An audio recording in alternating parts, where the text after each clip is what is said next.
안녕하십니까. 정재원 교수입니다. 정보보호 개론에 대한 첫 번째 강의를 시작하겠습니다. 강의에 앞서 본 PPT 자료에 보여지는 내용은 여러분들의 교재에 모두 수록되어 있습니다. 별도의 강의 자료를 제공하지 않으니 강의를 들으면서 교재의 밑줄을 긋고 추가적인 설명에 대해서는 간단히 메모하시기 바랍니다. 참고로 시험 문제는 제가 강의한 내용에서 100% 출제되니 강의만 충실히 들으면 좋은 성적을 받을 수 있을 것입니다. 제1장 흥미로운 해킹과 정보보호입니다. 이 장에서는 해킹이라는 흥미로운 주제를 가지고 정보보호의 필요성 및 개념을 이해하는 시간을 갖도록 하겠습니다. 이 장에서는 해킹과 해커에 대해서 알아보고요. 해킹의 변천사에 대해서 살펴봅니다. 정보보호 기본 개념에 대해서 이해할 수 있는 시간을 갖고요. 정보 침해 사례에 대해서 알아보도록 하겠습니다. 먼저 해킹이란 무엇인가에 대해서 알아보도록 하겠습니다.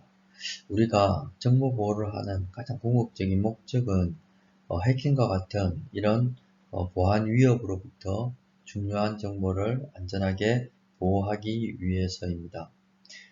해킹이란 개념으로 보면 첫 번째, 어떠한 의도와 관계없이 다른 컴퓨터에 침입하는 모든 행위를 우리는 해킹이라고 이야기를 합니다. 그 의도가 어떤 좋은 의도든 나쁜 의도든 관계없이 다른 컴퓨터에 침입한다? 정상적인 루트로 들어가는 것이 아니고요. 어떤 비정상적인 루트로 잠입하는 그런 행위들, 이런 것들을 우리는 해킹이라고 말할 수 있습니다. 또한 불법적인 시스템을 사용한다든가 자료 열람을 하고 유출하고 변조하는 것, 이런 것들 우리가 흔히 해킹이라고 이야기를 하죠. 또 긍정적인 의미도 있습니다. 각종 정보 시스템의 보안 취약점을 미리 알아내고 보완하는 데 필요한 행위, 이런 것들을 해킹이라는 개념으로 이야기할 수 있습니다. 나중에 나오겠지만 이러한 긍정적인 의미로서의 해킹을 우리는 화이트 해킹이라고 하고요. 이런 불법적인 해킹을 블랙 해킹 또는 크래킹이라는 용어로 설명하고 있습니다. 우리 보안 전문가들이 반드시 알아야 하는 법률이 있습니다. 정보통신망 이용 촉진 및 정보보호 등에 관한 법률인데요. 흔히 줄여서 정보통신망법이라고 이야기를 합니다. 이 법률에서는 해킹을 침해 사고의 그 원인으로 정의를 하고 있는데요. 침해 사고란 해킹, 컴퓨터 바이러스, 논리 폭탄, 메일 폭탄, 서비스 거부 또는 고출력, 전자기파 등의 방법으로 정보통신망 또는 이와 관련된 정보 시스템을 공격하는 행위를 하여 발생하는 사태라고 정의를 하고 있습니다. 그래서 이 정보통신망법에는 이런 해킹 행위, 즉 여기 나와 있듯이 허용된 접근 권한을 넘어 정보통신망에 침입하는 것들, 또 정보통신 시스템, 데이터 또는 프로그램들을 훼손, 멸실, 변경, 위조하는 것, 또 여러가지 악성 프로그램들을 유포하는 것, 이런 것들, 이런 안정적인 정보통신망의 안정적인 운영을 방해하는 목적으로 하는 모든 행위, 이런 것들을 우리는 그 법률에서는 해킹이라고 하고요. 이런 것들을 해서 적발되는 경우에는 5년 이하의 징역 또는 5천만 원 이하의 벌금에 처하는 처벌을 규정하고 있습니다. 자, 해킹의 변천사에 대해서 알아보도록 하겠습니다. 1970년대 이전에는 원격 통신 시스템을 해킹해서 전화를 공짜로 쓰려고 하는 사람들이 있었습니다. 그런 사람을 폰 프리크라고 불렀는데요. 이 사람들이 1970년대 컴퓨터 해커로 변신을 하게 됩니다. 1980년대 중반에 이 해커들의 지하 조직이 형성되고 그 수가 급증하게 됩니다. 1990년대 이후에는 정치적 이념을 가진 핵티비즘이 등장하게 되고요. 1980년대가 게임의 해크 시대라고 한다면 1990년대 중반까지는 정치적, 민족적 해크 시대라고 명명되고 있습니다. 여기서 중요한 부분들은 1980년대 해커들은 사회적인 악행을 저지르면서 블랙 해킹 해커로 나타나게 되고요. 1990년대 중반 이후부터는 아주 국가 안보에 위협을 끼칠 정도의 해킹으로 발전하게 되었습니다. 1990년대 이후부터 인터넷이 대중화되면서 해킹 기술이 급속도로 발전되게 됩니다. 네, 앞서 폰 프리크에 대한 설명을 했는데요. 이 폰 프리킹의 시조가 여기에 보이는 존 드레이프라고 하는 사람입니다. 폰 프리크들이 나중에 해커로 변신을 많이 했다는 것을 보면 이 존 드레이프는 해커의 아버지라고 불려도 무방할 것 같습니다. 또 케빈 미트닉이라고 하는 해커가 있는데요.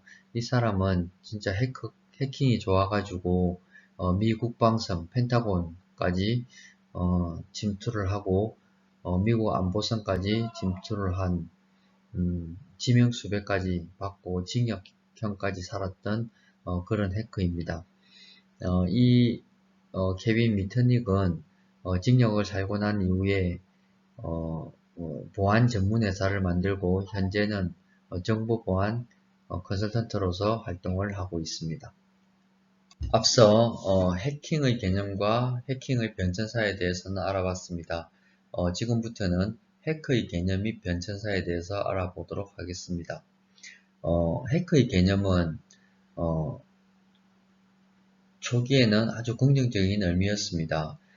사전적 의미로서 컴퓨터 전반에 걸쳐 깊이 배우기를 즐기는 사람 또는 컴퓨터 프로그램을 즐기고 열광하는 사람, 마치 내가 컴퓨터를 너무너무 잘해 라고 하는 걸 뽐내는 그런 사람들을 해커라고 했고요. 이런 열정이 과하다 보니까 자기 컴퓨터 실력으로 다른 사람의 컴퓨터에 몰래 한번 방문을 하기도 하고 장난도 치고 뭐 이러한 개념이 초창기 해커의 개념이라고 볼 수 있습니다.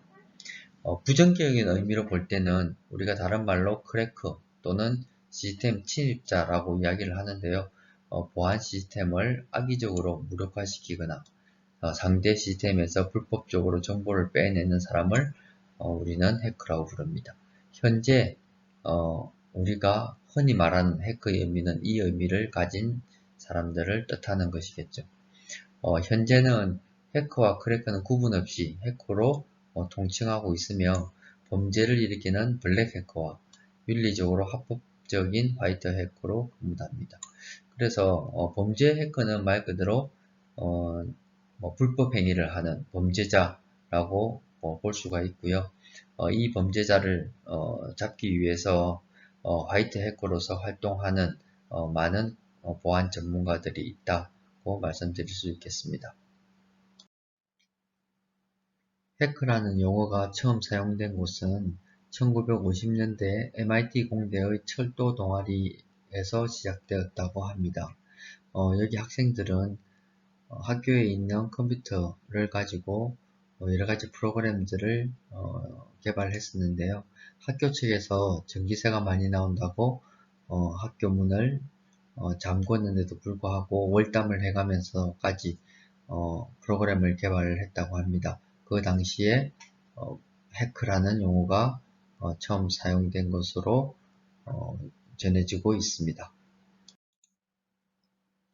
자, 해커 역사에 대해서 분류를 해보도록 하겠습니다. 1960년대를 1세대 해커로 분류하고 있고요. 앞서 말씀드린 MIT 대학의 철도 동아리에서 해커라는 용어를 사용했던 시기입니다. 2세대 해커는 1970년대고요. 폰 프리크 세대라고 불리며 공짜 전화를 사용법을 유통시킨 그 시기입니다. 제3세대 해커는 1980년대고요. 이 당시 해커는 사회적인 비행의 부각됐던 시기라고 불리면 되고, 이때 해커를 우리는 크래커라고 부르고 있습니다. 자, 4세대 해커는 1990년대 해커입니다. 이때의 해커는 국가 안보에 위험을 주기 시작한 그런 해커의 시대라고 볼 수 있습니다. 해킹 기법의 변화에 대해서 말씀드리겠습니다.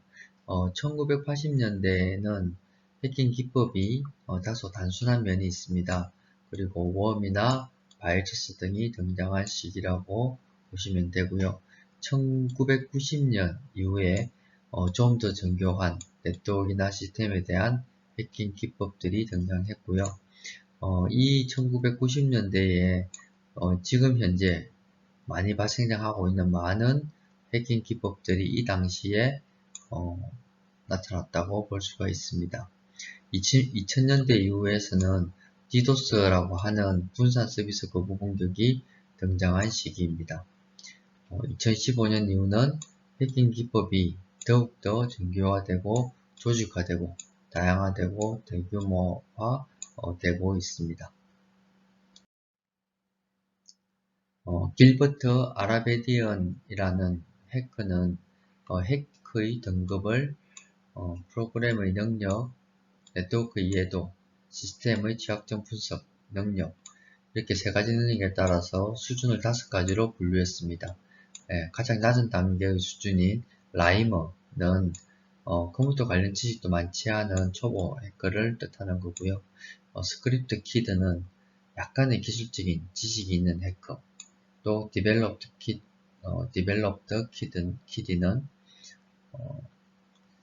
해킹 수행 코드가 적용할 수 있는 취약점을 발견을 해서 여러 번 시도한 끝에 결국 침투에 성공할 수 있는 해커 등급이고요. 세미 엘리트는 운영체제에 존재하는 특정 취약점을 알고 그 취약점을 공격할 수 있는 해킹 코드를 직접 만들 수 있는 해커를 뜻합니다. 엘리트 등급은요, 취약점을 찾아내어 해킹할 수도 있고 그 후에 그 흔적을 완벽하게 지울 수 있는 최고 수준의 해커를 말하는 등급입니다. 자, 해커의 성격에 따른 분류에 대해서 말씀드리겠습니다. 화이트 해커는 모의 해킹이나 취약점 점검을 통해서 취약점을 알려주고 문제를 해결하도록 도와주는 윤리적이고 합법적인 정보보호 전문가를 말하고요. 블랙 해커는 악의적인 목적으로 정보체계에 진입을 하고 또 컴퓨터 소프트웨어를 변조시키고 컴퓨터 바이러스를 유포하는 등의 행위로 해를 끼치는 해커, 즉 다른 말로 크래커라고도 이야기하고 있습니다. 그레이 해커는 해커와 크래커의 중간적인 성질을 가지는 해커를 말합니다. 본 교재에서 세계에서 유명한 해커들이나 해커 그룹을 소개하고 있습니다. 여러분들께서 유명 해커에 대한 자세한 내용을 아실 필요까지는 없습니다. 그러나 궁금하신 분들은 교재를 참고하시고요. 또 인터넷으로 조회를 해보면 다양한 정보를 알 수 있습니다. 또한 유명 해커 그룹에 대해서 소개하고 있는데요. 여기 나오는 이 어나니머스라고 하는 이 해커 그룹은 일전에 북한의 대남 선전 사이트인 우리민족길이라고 하는 이 사이트를 해킹해서 그 회원들을 공개했던 유명한 해킹 그룹으로 알려져 있습니다. 그리고 룰즈색이라고 하는 이 해커 그룹은요, 어나니머스에서 파생된 그룹이라고 그 정도만 알고 계셔도 될 것 같습니다. 자, 두 번째 목차인 정보보호란 무엇인가에 대해서 알아보겠습니다. 정보의 정의에 대해서 설명을 해놨는데요. 이 정보라는 것을 하나의 문장으로 표현하기는 너무 힘들 것 같습니다. 그래서 이런 법률적인 의미, 사전적인 의미에 대해서 알아보는 것이 정보를 이해하는 데 도움이 될 것 같습니다. 자, 법률적인 의미를 보면 특정 목적을 위하여, 그래서 정보는 어떤 목적이 필요하다는 거고요. 광 또는 전자적 방식으로 처리되어 부호, 문자, 음성 음향 및 영상 등으로 표현된 모든 종류의 자료 또는 지식이다. 이렇게 이야기를 하고 있습니다. 그래서 정보에는 목적이 필요한 거고요. 이러한 형태에는 구애받지 않는다라고 할 수 있겠죠. 부호, 문자, 음성 음향, 영상 모든 종류의 자료, 지식이라고 했기 때문에 목적이 필요한 형태에 구애받지 않는 모든 종류의 자료, 지식을 정보다. 이렇게 법률적으로 표현하고 있습니다. 자, 사전적인 의미로서는 관찰이나 특정을 통하여 수집한 자료를 실제 문제에 도움이 될 수 있도록 정리한 지식 또는 자료다. 이렇게 표현을 하고 있는데요. 실제 문제에 도움이 될 수 있다 라고 하는 것이 이게 어떤 특정 목적과 부합하는 내용이 아닌가 이렇게 생각합니다. 또한 일정한 의도를 가지고 정리해 놓은 자료의 집합, 이게 곧 요 목적을 뜻하는 거겠죠. 예, 그래서 집합이며 정보가 되기 위해서는 어떤 목적을 갖는 사람이 있어야 하고 그 자료가 처리돼야 한다. 그래서 이 사람이 그 목적을 달성하기 위해서 자료를 처리한 것, 이게 바로 정보다. 이렇게 표현할 수도 있고요. 또 이용자를 위하여 일정한 규칙에 따라서 재배열, 요약, 삭제 등 이런 행위를 해야 된다고 되어 있죠. 그래서 이 이용자를 위한다는 것 자체가 어떤 이용자의 목적에 따라서 이 자료가 가공되어야 한다. 그래서 가공된 자료, 이런 것들을 우리는 정보라고 이해할 수가 있습니다. 네, 다음은 정보보호의 개념에 대해서 말씀드리겠습니다. 정보보호의 개념에 대해서 말씀드리기 전에 우리 이 본 과목은 정보보안이라는 과목이죠. 그런데 여기서는 계속 정보보호라는 용어로 사용되고 있습니다. 그래서 이 교재에서는 정보보호와 정보보안은 같은 의미로 사용된다 이렇게 보시면 될 것 같습니다. 자, 정보보호에 대한 개념을 법률적인 정의로 보면요. 정보의 가공, 수집, 가공, 저장, 검색, 송신, 수신 중 발생할 수 있는 정보의 훼손, 변조, 유출 등을 방지하기 위하여 관리적 기술적 수단을 마련하는 것이라고 국가정보화기본법에 정의를 하고 있습니다. 그래서 아까 요 앞전에 말씀드린 그 정보라고 하는 거 어떤 목적을 위하여 가공된 형태에 관계없는 자료와 지식 이런 것들을 우리가 정보라고 했습니다. 이런 것들을 지키기 위한 훼손, 변조, 유출, 방지를 막기 위한 기술적, 관리적 수단을 마련하는 것을 우리가 정보보호다. 이렇게 국가정보화기본법에서 정의를 하고 있고요. 또 전자금융감독규정이라는 곳에서 어떤 정의를 내린 게 있습니다. 컴퓨터 등 정보 처리 능력을 가진 장치를 이용하여 수집, 가공, 저장, 검색, 송신 또는 수신되는 정보의 유출, 위변조, 훼손 등을 방지하기 위하여 기술적, 물리적, 관리적 수단을 강구하는 일체의 행위 이런 것들을 정보보호의 개념으로 설명할 수가 있습니다. 자, 정보보호의 대상에 대해서 말씀드리겠습니다. 정보보호를 한다고 하면 가장 먼저 해야 될 것은 정보보호를 해야 하는 자산을 식별하고 그 가치를 평가하는 것입니다.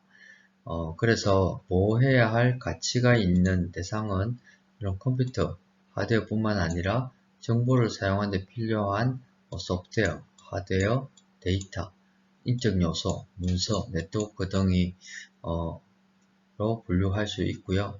저희 물리적인 자산, 인적 자산, 또 회사의 평판, 직원들의 사기 등 이런 무형자산까지도 포함시킬 수가 있습니다.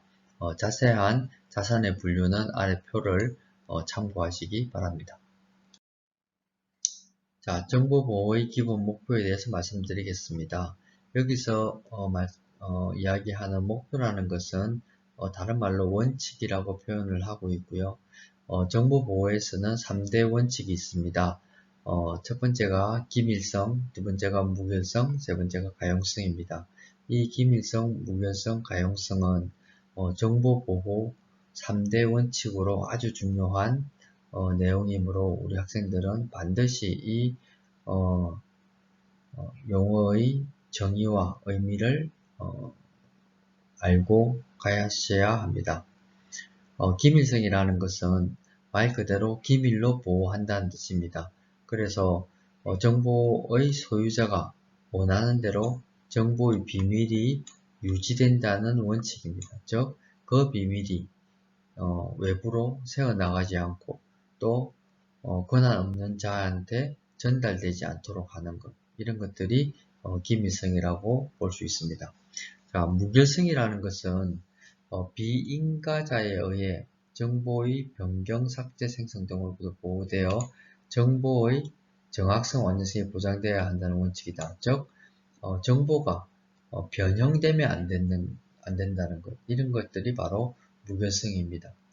예를 들면 A가 B에게 어떤 정보를 전달했습니다. 그런데 그 정보를 받은 B는 이 정보가 과연 A가 가지고 있던 정보가 맞는지에 대한 내용입니다. 전달되는 중간에 변형이 이루어지지 않는지, 이런 것들이 무결성을 보장받아야 한다는 것입니다. 가용성이라는 것은 정보 시스템은 적절한 방법으로 작동되어야 하며 정당한 권한이 주어진 사용자에게 정보 서비스를 거부해서는 안 된다라는 것입니다. 그래서 권한이 있는 자가 그 정보를 보지 못하는 것, 이게 바로 가용성이 결여됐다, 이렇게 보는 겁니다. 그래서 가용성이라는 것은 정보 보호하고는 약간 상반된 개념으로 볼 수 있다는 의견도 있지만 가용성을 보장하는 게 바로 정보보호의 기본 목표이기 때문에 권한 있는 자가 내가 보고 싶은 정보를 정확하게 볼 수 있는 것, 이게 바로 정보보호를 해야 되는 큰 목표라고 볼 수 있습니다. 자, 앞서 설명한 정보보호 3대 원칙에서 추가로 책임 추적성, 인정성, 신뢰성을 추가하여 6대 원칙으로 이야기하고 있습니다. 먼저 책임 추적성은 정보나 정보 시스템의 사용에 대하여 누가 언제 어떤 목적으로 어떤 방법을 통하여 그들이 사용했는지를 추적할 수 있어야 합니다. 이런 추적성을 확보하기 위하여 접속 로그라든가 접속 기록, 이런 것들을 보관하여 추적성을 확보할 수 있습니다. 자, 인정성은 정보 시스템상에서 이루어지는 어떤 활동이 정상적이고 합법적으로 이루어지는 것을 보장하는 것입니다. 즉, 권한 있는 자가 그 권한의 방법으로 정보 시스템에 접속하는 것입니다. 이런 인정성을 보장받기 위하여 공인인증서라든가 이러한 인정 알고리즘을 사용하는 것입니다. 자, 그 다음에 신뢰성입니다. 정보나 정보 시스템을 사용함에 있어서 일관되게 오류의 발생 없이 계획된 행동을 수행하여 결과를 얻을 수 있도록 하는 환경을 유지하는 것입니다. 그래서 정보 시스템에 있어서 어떠한 일관된 작업을 여러 번 수행했을 때 같은 결과가 나오도록 하는 것, 이런 것들이 신뢰성이라고 할 수 있습니다. 정보 보호의 중요성에 대해서 말씀드리겠습니다. 오늘날 정보통신 기술의 발전으로 인해서 우리 삶은 더욱 풍요로워졌고 편리해졌습니다. 하지만 이와 비례해서 사이버 공격, 정보 유출, 또 침해 사고 등 정보와 엮이는 발생 가능성도 어느 때보다도 증가하고 있습니다.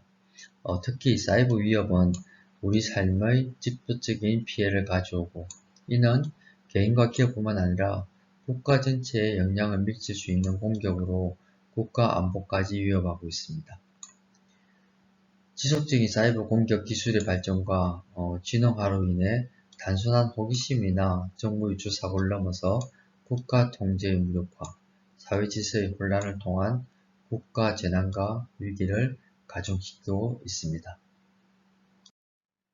우리나라는 IT 강국으로서 이미 전 세계적으로 자리매김을 하고 있습니다. 하지만 앞으로 정보보호를 고려하지 않은 정보통신 기술의 안정적인 발전과 진화는 불가능하기 때문에 정보보호의 중요성은 날로 증가하고 있다고 말씀드릴 수 있습니다. 그리고 정보보호 산업 그 자체도 고부가가치 산업으로서 경제성장에 긍정적인 효과가 있습니다. 그래서 정보보호는 미래를 견인하는 신성장 동력의 기능이며 국가 발전에 아주 중요한 의미라고 말씀드릴 수 있습니다.